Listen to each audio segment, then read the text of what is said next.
There are tens of thousands of forgotten retro computer games sitting out there in the digital ether collecting digital dust, and I want to know if there are any worth going back to after 4 decades. Now, I could watch a bunch of YouTube videos that attempt to answer this question for me, but if I want a good answer to this question, I'm just gonna have to play them all myself and then make a better YouTube video for you. So that's what I did. I took the Twitter, I tossed it aside for a bit and just ignored the bullshit of reality and got to it. Hey, did you hear more Epstein files dropped? Nope. I've been too busy dropping Black Knights in fantasy. Yay! Hey, did you hear Trump is taking over Greenland? Hey, me too. Another government just passed more age verification laws. Well, kids, you can still play Hollywood poker on an Amiga emulator. Hey, ICE just deported your wife. Then I shall ride forth to rescue milady. Oh, milady. At this point in my quest to play every single computer game from 1985 to 1995, I have streamed over 1,000 games from the most popular retro computer platforms in the US. This includes DOS, the Commodore 64, the Amiga 500, the Atari ST, and of course the arcades, all of which were top-of-the-line computer gaming tech back in the day. I made a video talking about Apple II, Commodore 64. In this video, I want to get into early DOS and the emergence of the 16-bit systems. Look at this. How many of you guys remember getting your dicks blown off by 16 bits and blast processing? Remember how exciting that was? Well, how many of you guys know that these two were actually pretty late to the party? That Atari and Commodore had beat them by about 5 years. Not a lot of people are very familiar with them. You may have heard the name, but you probably don't know much about them beyond that. So the point of this video is to help aspiring young retro computer gamers sift through all the bullshit and find some actual decent games to play. And believe me, that's not easy to do. That is one big pile of shit.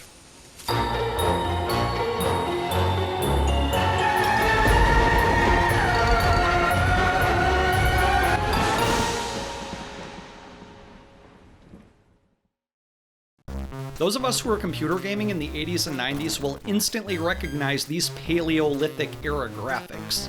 In terms of gaming history, DOS is the equivalent of paintings found on ancient pottery. It looks old, but it's not horrific. It's not like the ZX Spectrum's color palette over there in Europe. Look at this shit. Fucking gross. Thankfully, we were spared that visual abortion over here in the States.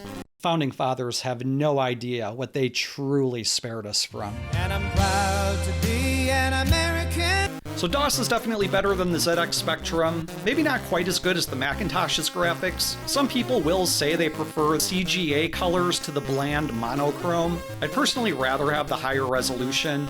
You'd put DOS somewhere between black and white and puke. And I fully understand that kids today are certainly going to be put off by this, but this is what we had back in the frontier computer days.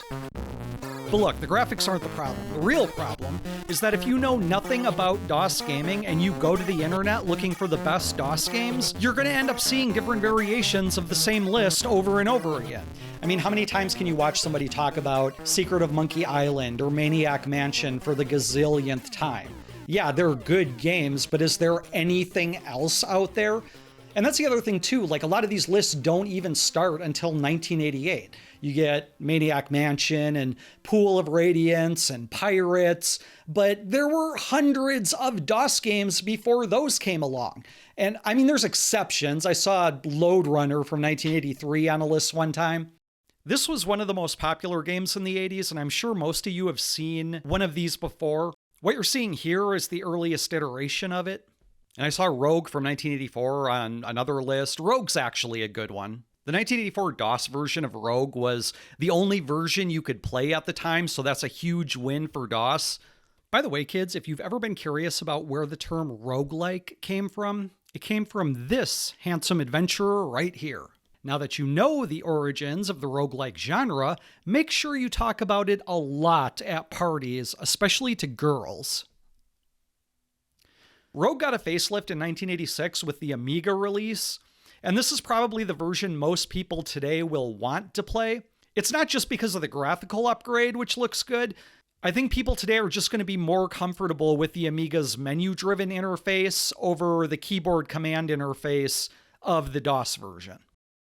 The premise in this game is to find the Amulet of Yendor, and curiously enough, there's another DOS-only game that I came upon called Amulet of Yendor. This is a text-based dungeon crawler. It's not going to appeal to most people, and I'm not even recommending it here. I just think it's cool to see the origins of these roguelikes and dungeon crawlers. Anyway, I got way off into the weeds there, and speaking of weed, the game Dope Wars was on another list that I saw. I wouldn't have thought to add it to my own list. I mean, I really do understand how bland these early management-style games are, but I mean, if you're into them, here it is. I also had fun with one called Inside Trader. It's similar to Dope Wars in that you're trying to profit from a constantly fluctuating market. I never saw Inside Trader on a list, but if Dope Wars is good enough for a list, then this one definitely is. But generally speaking, you don't find a lot of early DOS games on anybody's lists. And I've always wondered, why is that? Well, I've played all of them from 1985 and 1986, and I think the answer to that question is because 95% of the library goes from complete and utter dog shit on the one hand to completely and utterly forgettable on the other hand. There's nothing there. If you take away the interactive fiction, the clones, and ports of games that are better played on other systems, that's 2/3 of the library completely gone right there. Now, what you will get is some interesting games that pop up every once in a while. That's fun. Like this game here, Bad Bad. The premise is you're a 22-year-old dude trying to fuck your extremely horny 15-year-old girlfriend without getting killed by your dad. So if one thing hasn't changed much in 40 years, it's the Gooner gamer community. I'm honestly a bit surprised that the Gooner gamers haven't latched onto this classic and given it a 4K release. And there's a lot of whatever this is. It's called Astro Tit, where you use your phallic virility to fight off waves of milky titties, Bibles, and birth control pills. Fun fact, the guy that made this is from Madison, so hell yeah, Wisconsin on the cutting edge of subversive gaming. Don't forget your t-shirt. So a big takeaway here is that when you're going through the DOS library, it's the exclusives that you're looking for and not the ports, at least in 1985, 1986. The number of ports that were best played on DOS at the time of their release, you could count those on Def Leppard's drummer's left hand. Here's a general rule. If there's a DOS game that is ported to any other system, just play any other system. And it's easy to see why the early DOS library is pretty much destined for obscurity. It's basically on par with the Apple II in 1985, 1986. And in my last video, I said I pretty much gave up on that computer because of how obsolete and primitive it was by the mid-80s. But unlike the Apple II, which was at the end of its lifespan in the mid-80s, DOS, I know it continues to grow and evolve into something beautiful. And I want to see that happen. I want to see that transformation. I want to follow that evolution. But right now, it's pretty much just ass. From the perspective of a retro gaming enthusiast, are there any that are really worth playing? They don't have to be the best game ever, they just have to be fun. And my only metric for evaluating this question is, were there any games that I got sucked into and spent a fair amount of time playing? The answer to this question is absolutely. There were a handful of them. And as far as I know, these are games that you're not going to find on any list. Beginning with this mess. The name of this game is By Fire and Sword, and you are a baron that's trying to expand and defend your barony by acquiring lands and vassals, building towns and castles, and conquering the neighboring baronies. To a younger gamer, this has got to look like it's glitching out. However, this is a pretty common graphical style with these old computer games. Now, in order to play this, you have to have a little battle where you're trying to reacclimate your brain in a way that can adequately interpret this game world into something playable. But once you do that, and I did, I had a lot of fun playing it. I don't know that I would recommend this to a younger gamer. Again, I get how this looks, but this is a great example that showcases how we Gen Xers were doing some of our computer gaming back in the day. Now, a similar type of this game style that I actually would recommend to a novice who just wants to try playing one is this one, Firefighter. Unlike the last one, this is really easy to take in. It's just a very simple and fun tactical game where you're trying to put out fires before they get out of control, and you're using water and fire breaks and fire to protect the homes. You have to take the wind's speed and direction into account as you strategize ways to put out the fires. It's simple, it's easy, the games are not very long, unlike By Fire and Sword. It's another DOS exclusive game that is a good time. Emergency Mission is closer to what younger gamers are used to. This one is just about fighting off an invasion of plague-bearing aliens. The first part of the game is a shooter. You have to take out a bunch of their ships before you go on to the second part of the game, which is solving a medical puzzle to find the cure to the plague. You do this by experimenting on patients, racing against the countdown timer, and if you fail, the whole world is decimated by the plague. I love the incorporation of the different gameplay styles here. You rarely ever see anything like that this early in gaming history. When I was a kid in the early 90s, there was a game I used to play at my cousin's house called Scorched Earth, where each player gets a little tank and you take turns lobbing bombs at each other until somebody blows up. And then, a few years after that, the game Worms came out to expand upon this genre of bomb lobbing games. And that's the one most people seem to remember and talk about a lot. But back in 1986, there was a similar game called Nightfire. And I just want to point this out because this is the earliest version of its kind that I've ever played. That's not to say there's not an earlier version out there, but this is the earliest one that I've ever seen. And since I was a big fan of Scorched Earth, then I had to show this one. It's obviously very stripped down from what Worms or Scorched Earth were, but it's just as fun. And anyway, I thought for the sake of appreciating gaming history, we had to honor this fantastic game. In Caverns of Gink, you run along platforms in order to change the colors while avoiding the arrow that's being shot at you. It's addictive and it's fun in its own right, but what makes this game particularly interesting is that it's the first game I came across that had a nice, juicy public scandal attached to it. Given that I'm trying every single non-console game, it was inevitable that I came upon this. Caverns of Bob? Oh, cool. I can't wait to play this one. Huh. This looks pretty familiar. Wait a minute. Some charlatan has stolen a Gink? and passed it off as his own. Well, well, well. On the Caverns of Bob page at My Abandonware, you scroll down to find that Tony Ginkgo, creator of the original game, had something to say about this. He was 15 when he made the game. Some shit-stained loser came along and just stole it, modified his game, and re-released it under a different title. What an asshole. Gink was rightfully mad about this. Although he's over it now, I'm not over it. None of us should be over it. So yeah, fuck you, Bob. Your only path forward is a denunciation of your past actions and an apology to Gink. That's the least you can do. And My Abandonware, why are you guys listing this as its own separate game? This is a hack, like Bob himself. So fuck you, Bob. May your name be blotted from the annals of human history forever. May your descendants never know the joy of playing video games at all. Fuck you, My Abandonware. Fuck you, Classic Reload, for also listing it as its own legit game. You're just as bad as My Abandonware. And fuck you, Blackie88, for uploading it to the Internet Archive as its own game, instead of just letting this hack disappear forever. Caverns of Bob doesn't need to exist anywhere. May Gink's descendants drink G Fuel from all of your skulls. The last DOS game that I want to single out here, and my favorite of the bunch, is Lumpies of Lotus 4. In this one, you're trying to find your way through the maze of a Lumpy base and eventually make your escape from the planet. Along the way, you'll rescue prisoners, you'll have to use whatever's at your disposal to fight the Lumpy guards, like yo-yos and briefcases. I had so much fun with this that I immediately started hunting around for Lumpies of Lotus 1, 2, and 3, only to find out that the name of the planet was Lotus 4 and it wasn't part 4 in a franchise. That's a shame.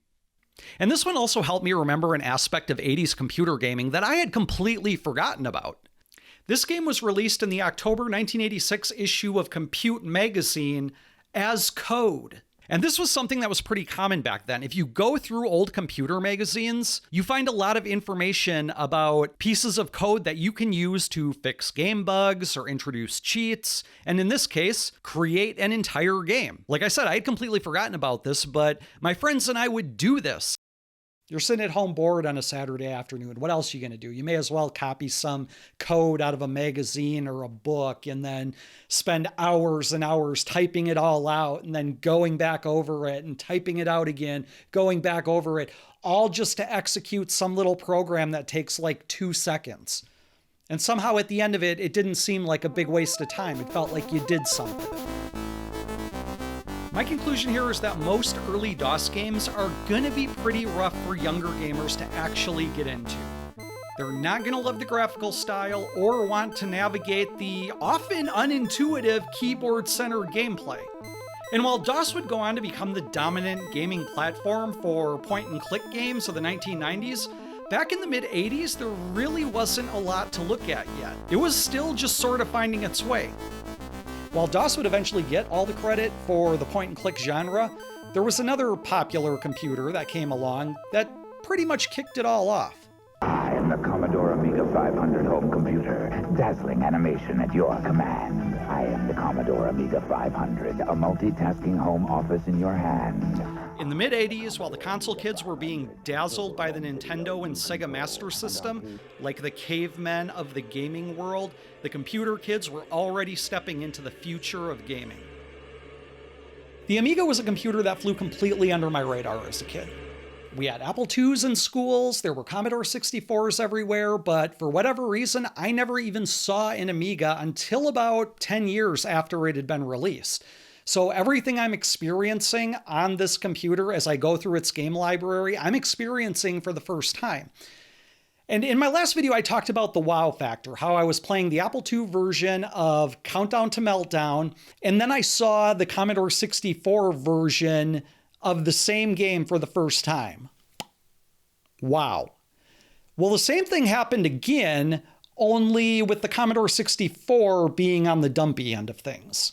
I'd been playing a game on the C64 called Borrowed Time, which I liked because it was the first adventure game that I found on the C64 that was more point and click than text parser. I was really into it until I found this, the Amiga version of the same game. My introduction to the Amiga was like that scene from The Wizard of Oz where Dorothy opens the front door to see Oz for the first time. So you can reset your taste on things. If you go a long time just eating healthy foods, then healthy foods start to taste good again. If you go a long time without looking at porn, then a boob is pretty exciting again. Dopamine detoxing is a thing. What I didn't know is that you can do exactly the same thing with video games. So I had gone about 2 years playing nothing but 8-bit games, playing the Commodore 64, the Apple II, playing early DOS games, and in doing so, became completely reacclimated to 8-bit gaming. You can do this yourself. Spend a few months playing nothing but 8-bit games. It's not like you're ever going to run out of things to play. But then when you upgrade, you're going to be that young boy seeing a naked boob for the first time.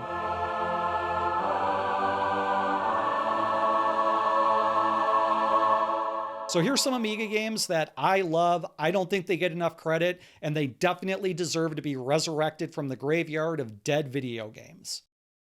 If you want an immediate reminder of how frustrating retro computer gaming could be, look no further than Hacker. It looks like this game is broken, but this is the game. Eventually, you'll want to look for the manual, and you'll find one all right, and all it basically says is, figure it out. I love this approach. If you do figure it out, it opens up into this awesome epic spy game. You work your way through underground tunnels and make trades with spies for information that you have to piece together and use appropriately. It's so good. This game is not going to be for the brain-rotted screen zombies, but I've never seen anything quite like this, and if you want a unique challenge, play this one. And the uniqueness continues with Mindwalker. The story is that you're a mad physics professor and your ego's been split into 4 personalities. You have to use these personalities to traverse the landscape of your own twisted mind, trying to collect the shattered shards of your sanity. This is a great backstory for a great game. You control these different characters that represent your split ego, and they all have special abilities that you want to utilize throughout the game. This is definitely one of the most breathtaking games I've ever seen. Yes, breathtaking. I'm not using that term as a synonym for nice looking. This is a pixelated marvel unequaled to anything I've seen up to this point. It's stunning.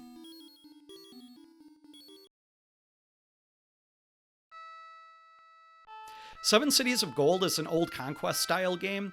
I guess it was released on the Apple II and Commodore 64 back in 1984, which is just outside of my gaming window, so the first time I saw this was on the Amiga with its 1986 release. In this game, you play as an explorer seeking riches in the New World. You begin in Spain, where you can visit the shops to stock up on supplies before you head out across the ocean. Then you navigate your ship across the ocean, and on the other side, you go ashore and begin your exploration. Here, you find new lands, and you interact with the native populations, and acquire gold to take back with you to Spain. This game is completely open world and open-ended. There are no tasks to complete, there is no ending in this game. You do what you want when you want. It is great. If you're a parent, hell, a lot of us are grandparents at this point, but you want to introduce your descendants to retro gaming, this very simple adventure game is perfect. A gust of wind has blown everyone's stuff away, and you have to go on an adventure to find it all and return the stuff back to its owners. For a kid, this is some pretty high adventure. The Amiga version looks great, and there's no typing involved, it's all mouse and numbers driven, so it's a perfect retro kids game. So there you go. If you want to begin exploring the Amiga, get started with these. But the Amiga wasn't the only 16-bit computer that was available at the time. Hell, it wasn't even the first. The Atari ST actually beat it to market. And both companies kind of stumbled out of the gate with a lot of fuck-ups and inner turmoil. But the Amiga would eventually go on to crush the Atari ST with like double its sales. So when you go back and look at the games released in that first year, 1985, you wonder what happened. After all, the Atari ST had a library that was 10 times the size of the Amiga. But when you look closer, you find that a full half of that massive library was interactive fiction. Another quarter of the catalog after that was just kinda low-effort trash, like Mud Pies, where you run around throwing pies at clowns, or Lands of Havoc, which looks like a one-for-one port of some shitty ZX Spectrum game. These games just look like Atari 2600 slop with better graphics. And that's fine as far as it goes, but if you're trying to sell a machine based on your upgraded hardware and sound and graphics, you have to showcase it somehow. As far as the hardware and everything goes, they're pretty comparable. For the purposes of this video, there is really no difference between the two machines when it comes to gaming. If you want to be really anal about it, there's going to be some minor differences here and there, but they're pretty much the same, and I will just default to playing the Amiga version of whatever the game is. However, there were plenty of games that got released only on the Atari ST that you don't want to miss, and I found at least 2 absolute bangers.